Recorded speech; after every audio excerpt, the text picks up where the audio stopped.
রাজনৈতিক দলগুলোর কথার লড়াইয়ে উত্তপ্ত রাজনীতির মাঠ, একই সাথে ভোটের রাজনীতিতেও মনোযোগী দলগুলো। এমন অবস্থায় হঠাৎ করেই রাতে সামাজিক যোগাযোগ মাধ্যমে বার্তা দিলেন জাতীয় নাগরিক পার্টির উত্তরাঞ্চলের মুখ্য সংগঠক সার্জিস আলম। সোমবার রাতে নিজের ভেরিফাইড ফেসবুক পেজে একটি পোস্ট করেন তিনি। সেখানে মন্তব্য করেন, মিডিয়া কিছু বলছে মানে সেটা সত্যি, এটি বিশ্বাস করা বোকামি।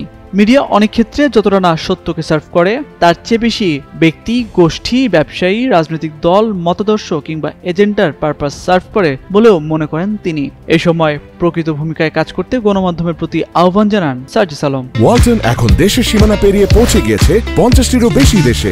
ওয়ালটন, ঘরে ঘরে বিশ্বজুড়ে। এদিকে গুরুতর দলীয় শৃঙ্খলা ভঙ্গের কারণে যুগ্ম সদস্য সচিব পদ থেকে মাহিন সরকারকে বহিষ্কার করেছে জাতীয় নাগরিক পার্টি। যদিও দলটির একাধিক সূত্র বলছে, দলীয় নির্দেশনা না মেনে ডাকসুর নির্বাচনে অংশ নেওয়ায় তাকে বহিষ্কার করা হয়েছে।